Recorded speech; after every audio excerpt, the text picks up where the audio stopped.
अस्सलाम वालेकुम गाइस, कैसे हैं आप सब। उम्मीद करती हूँ आप सब खैरियत से होंगे। अल्लाह ताला आप सबको खुश आबाद रखे जी। अल्लाह ताला की दी हुई तमाम की तमाम जिंदगी के हसीन लम्हों को आप हसीन तरीन बना रहे होंगे और खुश असलूबी के साथ अपनी ज़िंदगी को जी रहे होंगे। और आप मेरे बारे में ज़रूर पूछना चाह रहे होंगे कि मैं भी अल्लाह चाह रहे होंगे मैं भी अल्लाह के फजलो करम से बिल्कुल ठीक हूँ। सेहतमंद इंसान को अल्लाह ताला का शुक्र अदा करना चाहिए, इसलिए मैं भी अल्लाह का शुक्रगुजार हूँ। और मेरा किनारी बेटा से मैं अपना तारुफ बयान करती हूँ। मेरा नाम बल्किस फातिमा है, बल्किस फातिमा है एंड मैं खूबसूरत तरीन गाँव की रहने वाली हूँ। मेरे गांव का नाम सादिक वाला है। मैं मौजा खोजात और तहसील शुजाबाद ज़िला मुल्तान पुलवारी गेट में रहने वाली हूँ। मेरे बाप का नाम हाजी मियाँ मोहम्मद असलम साहब है और मेरे बाप ने पूरी दुनिया घूमी हुई है और उन्होंने पूरी दुनिया कारोबारी लिहाज से घूमी हुई है। और मेरे सूबे का नाम जो है वह पंजाब है, ज़िला का नाम मुल्तान है और तहसील का नाम शुजाबाद है और मेरे मुल्क का नाम पाकिस्तान है। और मेरे अब्बू का दुबई में कारोबार है और मेरे अब्बू की पर्सनैलिटी लोगों को बहुत ज़्यादा पसंद आती है। मेरे अब्बू का दुबई में बहुत बड़ी बड़ी शख्सियात के साथ लेन देन और दोस्ती है और उम्मीद है आप लोग भी ज़रूर मेरी इन बातों को बहुत ज़्यादा खुश दिली के साथ सुनेंगे और लाइक भी करेंगे, शेयर भी करेंगे। और मेरे अब्बू के चाहने वाले ज़्यादातर नॉन मुस्लिम हैं। नॉन मुस्लिम ऐसे अब्बू के साथ उठते बैठते हैं जैसे अब्बू के सगे भाई हों और जैसे अब्बू बड़े बड़े ब्रांड्स के कपड़े इस्तेमाल करते हैं वैसे ही वो इस्तेमाल करते हैं। सच एज गियोर्डानो ब्रांड इनके पैंट शर्ट और इनका मतलब कि बहुत सारी चीज़ों बहुत ज़्यादा बेस्ट होती हैं और मेरा भी गियोर्डानो ब्रांड बहुत ज़्यादा फेवरेट है और मैं भी गियोर्डानो की पैंट शर्ट वगैरह यूज़ करती हूँ। और मेरे अब्बू के सबसे फेवरेट फ्रेंड जो हैं और दिलीप ओतानी हैं। इनकी फैमिली भी बहुत ही अच्छी है। औरतें हों या बच्चियाँ बहुत ही अब्बू के साथ इतना क्लोज होती हैं जैसे कि अब्बू उनके खुद के घर के मेंबर हों। और आंटी खुद भी अब्बू को भाई समझती हैं। सब लोग इकट्ठे बैठकर गपशप करते रहते हैं और अब्बू भी इनको गिफ्ट देते हैं और वो लोग भी अब्बू को गिफ्ट देते रहते हैं। अब्बू लास्ट टाइम जब दुबई से आ रहे थे तो आंटी और अंकल को बताया तो उन्होंने कहा कि हम सब के लिए गिफ्ट देंगे। तो अब्बू ने बोला नहीं, मेरे पास लिमिट पूरी हो गई है वेट की। तो उन्होंने कहा हम खुद देंगे, आगे उनका टैक्स हम खुद देंगे। और फिर उन्होंने 20 केजी सामान भेजा और इसमें मेरी ज्वेलरी भी थी, मेरे कपड़े भी थे। ज्वेलरी मुझे हद से ज़्यादा पसंद आई और मेरे लिए उन्होंने फ़्रॉक भेजा। फ़्रॉक इतना खूबसूरत इंतहाई जिसकी इंतहा नहीं है और मैंने अभी तक पहना नहीं है। जब पहनूंगी तो इंशाल्लाह आप लोगों को उस फ्रॉक में बहुत ही अच्छी लगूंगी। और मैंने आंटी का शुक्र अदा किया और आंटी का जवाब मिला no need, thank you, you are my daughter. और फ्रॉक मुझे इतना पसंद है जिसकी इंतहा नहीं है। बहरहाल मैं भी फिर भी आंटी का शुक्रगुजार हूँ। आंटी भी इतनी बड़ी बिजनेस वुमेन होने के बावजूद डेली मुझे कॉल पे टाइम देती हैं और मुझे इनकी बातें बहुत अच्छी लगती हैं और मैं उनकी बातों को खुशी से मतलब कि महसूस करती हूँ। बहुत ज़्यादा अच्छी बातें करती हैं आंटी, बहुत मज़े की हैं। और मुझे हर तरह की ड्रेसेस पसंद हैं, मसलन फ्रॉक, शलवार कमीज़ और पैंट शर्ट, शॉर्ट फ्रॉक वगैरह। पहले मैं बीमार रहती थी, अब अल्लाह का शुक्र है ठीक हूँ। और मुझे घूमने फिरने का बहुत शौक़ है और मैंने जहाँ भी जाने करने की ख्वाहिश जाहिर की है तो अब्बू के सामने मेरी ख्वाहिश पूरी ही हो गई है और अब्बू ने मेरी हर ख्वाहिश को पूरा करने की कोशिश किया और मैं अपने अब्बू की बहुत ही ज़्यादा शुक्रगुजार हूँ कि अब्बू मेरा साथ देते हैं। जहाँ जाने का बोलती हूँ वहाँ ले जाते हैं और मैंने जो भी अब्बू के सामने ख्वाहिश रखी अब्बू ने फ़ौरन ही पूरा करने की कोशिश की है। कोशिश करते हैं और करके ही दिखाते हैं। और मैंने अब्बू से इजाज़त मांगी कि मैं यूट्यूब के वैसे चैनल बना चुकी हूँ। हाँ तो वैसे मेरे हैं और मतलब कि यूट्यूब पे हैं वीडियोस वगैरह। तो अब मैं अपना फेस रिवील करना चाह रही हूँ तो क्या आप इजाज़त देंगे मुझे फेस रिवील करने का? तो पापा ने कहा इजाज़त लेने की कौन सी बात है, आप कर लें, बस जो दिल चाहता है करें। और मुझे उसी दिन ही उसी वक्त ही परमिशन मिल गई थी और मेरे पापा माशाल्लाह से इतने अच्छे हैं। और जब दुबई से आए थे तो 4 बार लाहौर गए थे अब्बू और कोई चक्कर मैंने अब्बू के साथ जाने से नहीं छोड़ा था। मैं भी अब्बू के साथ ही गई थी। मैंने भी 4 बार लाहौर अब्बू के साथ चक्कर लगाए।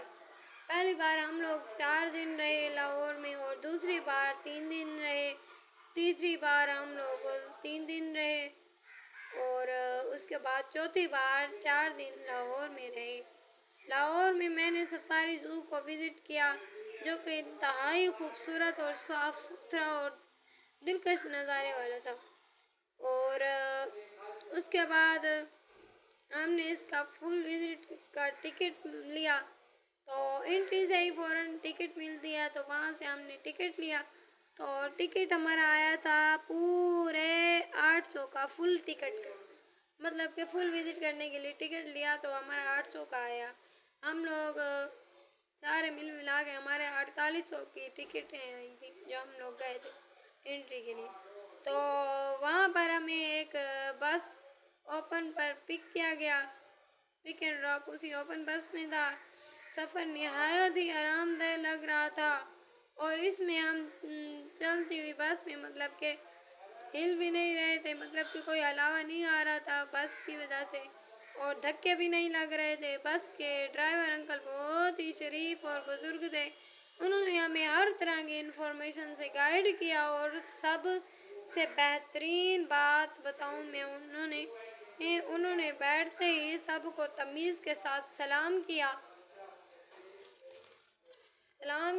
और उसके बाद हाल चाल पूछा और फिर सफ़र की दुआ और दरूद पाक पढ़ा और फिर सफ़र का आगाज़ किया। उन्होंने हमें वो हिरन दिखाए जो हिरन पहाड़ों पर चढ़ सकते थे और वो फिसलते नहीं थे, गिरते बिल्कुल नहीं थे। वो बड़ी तेज़ी के साथ भाग भी रहे हों तब भी वो नहीं गिरते थे। तब हमने देखा कि हिरन नीचे घास खा रहे थे और नमक के पहाड़ों के दरमियान गारे में थी।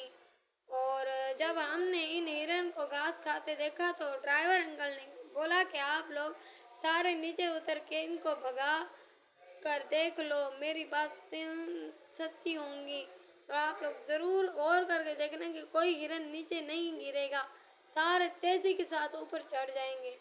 तो हमने भी कहा कि बुज़ुर्ग अंकल हैं, आज इनकी बात को ट्राई करते हैं और ज़्यादा मज़ा आएगा, हमें ये हसीन लम्हा देखने को मिलेगा, बहुत ही मज़ा आएगा। हमने भी वही शैतानी की शरारत की, हम लोगों ने भी वही उन्हें भगाना शुरू कर दिया तो वो तो ऐसे सेकंडों में ऊपर चढ़ गए और एक भी ना गिरा। हमने कहा अंकल आप सच्चे हैं हम झूठे हैं अंकल ने कहा नहीं बेटा मैं आप लोगों को लुत्फ़अंदोज़ कराना चाह रहा था। मैंने कहा चलो ठीक है। तो फिर हम सब मुसाफिरों ने मिल के देखा और बहुत ही मज़ा आया और हिरन पहाड़ पर चढ़ गए और वहाँ पर खड़े होकर हमें देखते रहे। फिर हम गए लाइन की तरफ, लाइन को देखने गए तो लाइन सो रहे थे तो अंकल ने बस का हॉर्न दिया तो वो लाइन उठ गए। जब वो उठे उन्होंने ज़ोर से दौड़ना शुरू कर दिया। फिर हमने शुतुरमुर्ग की तरफ रुख किया और शुतुरमुर्ग भी बहुत बड़े बड़े थे, 4 से 5 मन का एक शुतुरमुर्ग लग रहा था। और शुतुरमुर्ग मुझे बहुत ही ज़्यादा पसंद है। और मज़े की बात यह है कि शुतुरमुर्ग को मैंने पहली बार मतलब फुल अपनी गर्दन को टर्न किए हुए देखा था। और फिर हम मतलब 4 से 5 मन मुकम्मल लग रहा था मुझे उनका वज़न। और थे भी वो शुतुरमुर्ग बहुत बड़े बड़े। और हमने सारे ज़ेबरे देखे बहुत सारे। और ज़ेबरे भी बहुत मुझे पसंद है। ज़ेबरे के बाद दूसरी नस्ल हिरन की देखने को चल पड़े। और जो नर और मादा थे दोनों देखने में मुख्तलिफ थे। फिर हम बारहसिंगा की तरफ गए और बारहसिंगा सफ़ेद रंग का था और इस पर काले धब्बे थे, बहुत ज़्यादा दिलकश लग रहा था। फिर हम वापसी पर एक्वेटिक लाइफ में गए।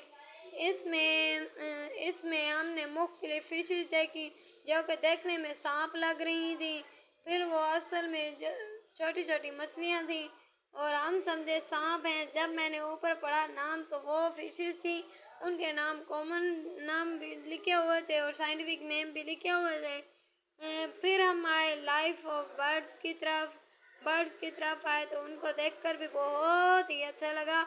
और कुछ तोते बोल सकते थे और मैंने चंद के नाम पूछे तो वो बोले मेरा नाम चिंटू, मेरा नाम मिंटू, मेरा नाम चन्ना। मैंने कहा आप लोगों के नाम तो बहुत ज़्यादा प्यारे हैं। तो वो बोले आप अपना नाम तो बताती जाओ। मैंने कहा बताती हूँ ना, मेरा नाम बिल्किस वादा है। कहते हैं जब से हम यहाँ आए हैं तब से आपके नाम का कोई इंसान नहीं आया। मैंने कहा वाह जी वाह, फिर तो मज़े की बात हुई आप लोगों के लिए, हैरानकुन बात हुई ना। फिर आप पहले आई हो, उन्होंने कहा। मैंने कहा हाँ पहले तो हूँ, जब पहले कोई नहीं आया तो मैं ही आई हूँ। तो फिर उन्होंने कहा बहुत ज़्यादा आप ही लकी हैं। मैंने कहा अच्छा जी थैंक यू। फिर वो कह रहे थे कि आप ही हम आपको याद रखेंगे। मैंने कहा ठीक है। मैंने कहा अगर फिर मैं लाहौर आई तो मैं ज़रूर मिलूँगी आपको, आपके साथ बातें करूँगी, आप लोगों के साथ टाइम स्पेंड करके जाऊँगी। तो वो कहते हैं हम ज़रूर आप ही आपका इंतज़ार करेंगे। फिर हम वापसी के गेट पर गए तो अब्बू के पास गाड़ी में बैठे और फिर हम रूम पे गए।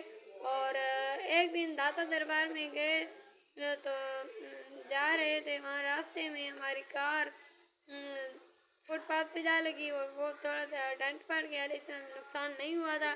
फिर वहाँ से हम गए दाता दरबार मर्द और औरतों का अलग अलग रास्ता है, जगह है। और मुझे मतलब बहुत अच्छा लगा, अलग अलग रास्ता अलग अलग जगह है उनकी। और मुझे ये बात देखकर बहुत अच्छी लगी। और वहाँ पर मैंने एक वाक़या देखा, एक औरत ने जाली में से हाथ मर्दों की तरफ किया हुआ था और उस तरफ मर्द था एक, उसने उसका हाथ पकड़ा हुआ था। मर्द इसे कह रहा था कि आज रात 12 बजे आ जाना, 8 तोले सोना जो तुम्हारे पास पड़ा हुआ वो भी साथ ले आना। इस तरह के माहौल में मतलब नेक जगह है वहाँ पर, मतलब एक सूफियाना बुजुर्ग की दरगाह है और वहाँ पर बैठकर औरतें ये हरकत करें और मर्द तो हमेशा औरत से पैसे ईंट के चला जाएगा, औरत की अपनी बेइज्जती होगी, औरत अपना नाम खराब करेगी। ये बहुत ज़्यादा गलत है हमारे माशरे में। औरत हद से ज़्यादा बेगैरत तरीन हो गई आजकल की औरतें। और उससे अच्छा यही था उस औरत का कि वो निकाह ही कर लेती। जो छुप छुप के मिलना ये अच्छा नहीं होता और इस्लाम में जायज़ भी नहीं है औरतों के लिए। और उसके बाद घर से भागने की सोच रही होती हैं औरतें, कल को फिर वही मर्द होते हैं उन्हें छोड़ के चले जाते हैं। फिर ये ना आगे की होती हैं ना पीछे की होती हैं, ना मुंह दिखाने लायक होती हैं। और फिर हम गए थे लाहौर से कसूर में औरतों का हुस्न बहुत है, वो हुस्न की मलका हैं। और आप लोगों के जहन में ये ख्याल ज़रूर आया होगा कि कसूर क्या करने गए थे।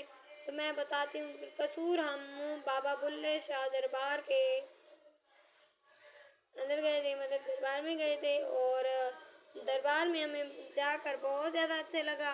और दरबार के अंदर एक कवाल साहब थे, तो कवाल साहब बैठे हुए थे तो उन्होंने हमें बुल्ले शाह साहब के कुछ शेर सुनाए। वो बहुत ही कमाल के थे शेर और हमें शेर सुनकर बहुत ज़्यादा अच्छा लगा। और मुझे उम्मीद है कि आप लोग मेरे चैनल को ज़रूर सब्सक्राइब करेंगे, लाइक और शेयर करेंगे। और मुझे दुआओं में याद रखेंगे और अपना ख्याल रखेंगे। खुदा हाफिज़, टाटा, बाय बाय।